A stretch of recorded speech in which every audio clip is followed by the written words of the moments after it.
Hi hello friends, welcome back to my channel. ಇವತ್ತಿನ ವಿಡಿಯೋದಲ್ಲಿ ಶ್ರೀಗಂಧದ ಗುಡಿ ಕನ್ನಡ ಸೀರಿಯಲ್ನ ಇವತ್ತಿನ ಸಂಚಿಕೆ ಏನಾಗುತ್ತೆ ಅಂತ ನೋಡೋಣ.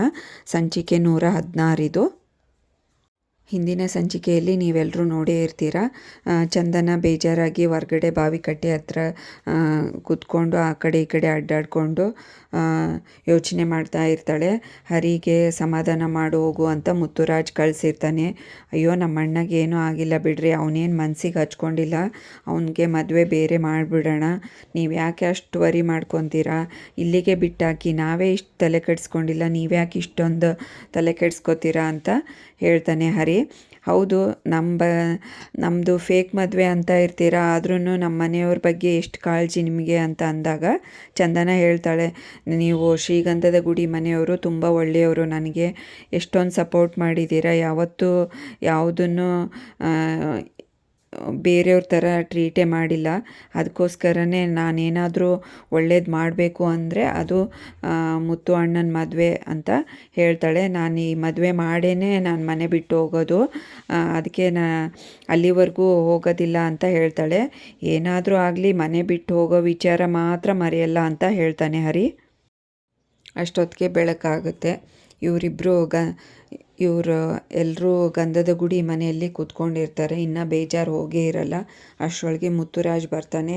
ಯಾಕೆ ಇನ್ನೂ ಹಾಗೆ ಕೂತ್ಕೊಂಡಿದ್ದೀರಾ, ನನಗೆ ಸ್ವಲ್ಪ ಅರ್ಜೆಂಟ್ ಕೆಲಸ ಇದೆ, ಇವತ್ತು ಬೇಗ ಹೋಗಬೇಕು ಅಂತ ಹೇಳಿ ಮುತ್ತುರಾಜ್ ಬರ್ತಾನೆ. ನೀವು ಬೇಗ ಬೇಗ ತಿಂಡಿ ತಿನ್ಕೊಳ್ಳಿ, ಹಾಗೆ ಮಧ್ಯಾಹ್ನಕ್ಕೂ ಅನ್ನ ಸಾಂಬಾರು ರೆಡಿ ಮಾಡಿಟ್ಟಿದ್ದೀನಿ, ಊಟ ಮಾಡ್ಕೊಳ್ಳಿ ಅಂತ ಹೇಳಿ ನಾನು ಹೊರಡ್ತೀನಿ ಬೇಗ ಅಂತ ಹೇಳಿ ಮುತ್ತುರಾಜ್ ಬ್ಯಾಗ್ ತೊಗೊಂಡು ಹೊರಗಡೆ ಬರ್ತಾನೆ. ಅಷ್ಟರಲ್ಲಿ ಒಂದು ಕಾಲ್ ಬರುತ್ತೆ. ಅವ್ರದ್ದು ಕೆಲಸ ಮಾಡ್ತಾ ಇರ್ತಾನಲ್ಲ ಅವನ ಜೊತೆಗೆ ಅವನದು, ನನಗೆ ಒಂದು ಟ್ಯಾಕ್ಸಿ ಬೇಕಿತ್ತು, 3 ದಿನ ಬೆಂಗಳೂರೆಲ್ಲ ಸುತ್ತಾಡಿಸ್ಬೇಕಿತ್ತು ಭಯ್ಯ ಅಂತ ಕೇಳ್ತಾನೆ. ಆಯಿತು ನಮ್ಮ ಹರಿನ ಕೇಳಿ ಹೇಳ್ತೀನಿ ಅಂತ ಕಾಲ್ ಕಟ್ ಮಾಡ್ತಾನೆ. ಮುತ್ತುರಾಜ್ ಹೇಳ್ತಾನೆ, ಹರಿ ಎಷ್ಟಾಗುತ್ತೋ ದುಡ್ಡು, ಅವರಿಗೆ ಒಂದು 3 ದಿನ ಬೇಕಂತೆ ಟ್ಯಾಕ್ಸಿ ಅಂತ ಕೇಳ್ತಾನೆ. ಅಷ್ಟರಲ್ಲಿ ಅವರಪ್ಪ ಬರ್ತಾನೆ. ಏನೋ ಮಾಡಿದ್ದೀಯಾ ತಿಂಡಿ ಅಂತ ಅಂದಾಗ, ಚಿತ್ರಾನ್ನ ಏನೋ ಮಾಡಿದ್ದೀನಿ, ರೈಸ್ ಬಾತು ಅಂತ ಹೇಳ್ತಾನೆ. ಹಾಕ್ಕೊಂಬರ್ಲಪ್ಪ ಅಂತ ಕೇಳಿದಾಗ, ಇಲ್ಲ ನಾನು ಒಳಗಡೆ ಹೋಗಿ ನಾನೇ ಹಾಕ್ಕೊಂಬರ್ತೀನಿ ಇರು ಅಂತ ಅವರಪ್ಪ ಒಳಗಡೆ ಹೋಗ್ತಾನೆ. ಅಷ್ಟರೊಳಗೆ ನನಗೊಂದು ಕಪ್ ಕಾಫಿ ಕೊಡ್ತೀಯ ಅಣ್ಣ ಅಂತ ಅಂದಾಗ, ಒಂದು ಸ್ವಲ್ಪ ಸಕ್ಕರೆ ಜಾಸ್ತಿ ಅಂತ ಹರಿ ಕೇಳ್ತಾನೆ. ಆಯಿತು ಅಂತ ಹೇಳಿ ತಂದು ಕೊಡ್ತಾನೆ. ಎಲ್ಲರೂ ಬೈತಾರೆ, ಅಣ್ಣಗೆ ಅಷ್ಟು ಕಷ್ಟ ಇದೆ, ನಿನಗೆ ಹೆಂಗಾದ್ರೂ ಮನಸ್ಸು ಬರುತ್ತೋ ನೀನು ನೋಡ್ಕೊತೀಯಲ್ಲ ಅಂತ ಹರಿಗೆ ಅವರೆಲ್ಲ ಇಬ್ಬರು ತಮ್ಮಂದರು ಮತ್ತು ಚಂದನ ಬೈತಾಳೆ. ಆಯಿತು ಸರಿ ಅಂತ ಹೇಳ್ತಾನೆ. ಸರಿ ಎಷ್ಟಾಯ್ತು ಹೇಳು ದುಡ್ಡು ಅವ್ರಿಗೆ ಹೇಳಬೇಕು ಅಂತ ಅಂದಾಗ, ಒಂದು 10,000 ಒಳಗಡೆನೇ ಆಗುತ್ತೆ ಅಣ್ಣ ಅಂತ ಹೇಳ್ತಾನೆ. ಬೇರೆಯವ್ರ ಹತ್ರ ಆದರೆ ಇನ್ನೂ ಜಾಸ್ತಿನೇ ಅಂತ ಹೇಳ್ತಾನೆ. ಅಷ್ಟೊಂದೇನೋ ಹರಿ ಅಂತ ಕೇಳ್ತಾನೆ ಮುತ್ತುರಾಜು.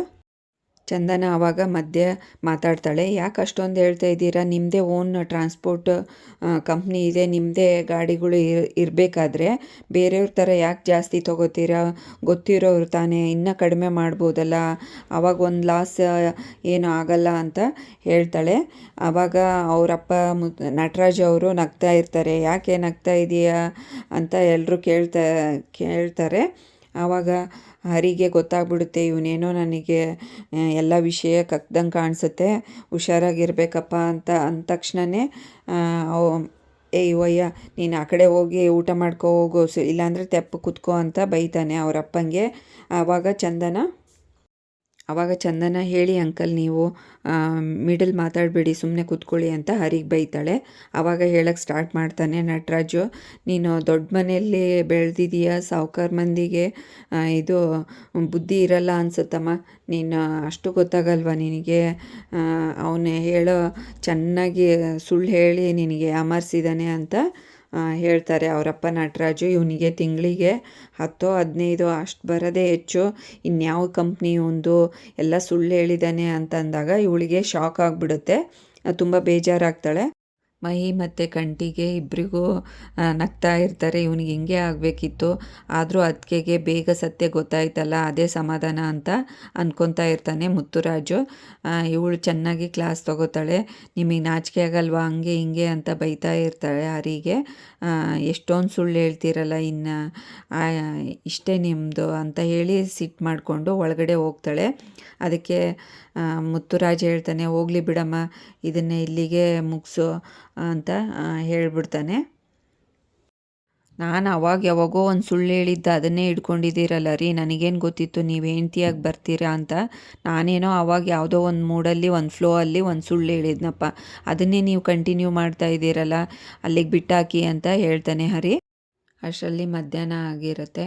ಎಲ್ಲರೂ ತಿಂಡಿ ತಿಂದು ಮತ್ತೆ ಇವಳು ಬಟ್ಟೆ ತಂದು ಒಗೆದು ಒಣ ಹಾಕ್ತಾ ಇರ್ತಾಳೆ. ಹರಿ ಬಂದು ಕನ್ವಿನ್ಸ್ ಮಾಡ್ತಾನೆ, ಮೇಡಮ್ ಅಲ್ಲಿದು ಚಿಕ್ಕಮಂಗ್ಳೂರಲ್ಲಿ ಯಾವುದೋ ಯಾವಾಗೋ ನಡೆದಿರೋದು ಇಲ್ಲಿಗೆ ತಂದು ಕಂಟಿನ್ಯೂ ಮಾಡ್ತಾ ಇದ್ದೀರಲ್ಲ, ಬಿಟ್ಬಿಡಿ. ಯಾವುದೋ ಫ್ಲೋ ಅಲ್ಲಿ ಹೇಳಿದೆ, ನಾನು ಬೇಕು ಅಂತಲೇ ನಿಮಗೆ ಮೋಸ ಮಾಡಬೇಕು ಅಂತಲ್ಲ ಅಂತಂದಾಗ, ಆಯಿತು ಅಲ್ಲಿದು ಯಾಕೆ ಇಲ್ಲಿ ಕಂಟಿನ್ಯೂ ಮಾಡ್ತೀನಿ ಅಂತೀರಲ್ಲ, ಅಲ್ಲಿ ತಿಂದಿದ್ದಲ್ಲೇ ಇಲ್ಲಿ ತಿಂದಿದ್ದು ಇಲ್ಲೇನಾ ಅಂತ ಏನೋ ಒಂದು ಎಕ್ಸಾಂಪಲ್ ಕೊಡ್ತಾಳೆ. ಆಯ್ತು ಬಿಡಿ, ಅದಕ್ಕೆ ಯಾಕೆ ಸಿಟ್ಟು ಮಾಡ್ಕೋತೀರಾ ಅಂತ ಅಂದಾಗ ಇವಳು ಚೆನ್ನಾಗಿ ಸಿಟ್ಟು ಮಾಡಿಕೊಂಡು ಜೋರಾಗಿ ಬೈಯೋಕ್ಕೆ ಸ್ಟಾರ್ಟ್ ಮಾಡಿಬಿಡ್ತಾಳೆ. ಆಯಿತು ಬಿಡಿ, ನಾನಿನ್ನು ಈ ಮನೆಯಲ್ಲಿ ಇರಲ್ಲ, ಇಂಥ ಪರಿ ಸುಳ್ಳು ಹೇಳೋರ ಮನೆಗೆ ನನಗೆ ಇರೋಕ್ಕಾಗಲ್ಲ ಅಂತ ಹೇಳಿ ನಾನು ಆದಷ್ಟು ಬೇಗ ಬೇರೆ ಮನೆ ಹುಡ್ಕೊಂಡು ಹೋಗ್ತೀನಿ ಅಂತ ಹೇಳ್ತಾಳೆ. ಈ ಕಡೆ ಮುತ್ತುರಾಜು ಮತ್ತು ಅವ್ರ ತಮ್ಮ ಕಂಠೀರವ ಇಬ್ಬರು ರೋಡಲ್ಲಿ ನಡ್ಕೊಂಡು ಕೆಲ್ಸಕ್ಕೆ ಹೋಗ್ತಾ ಇರ್ತಾರೆ.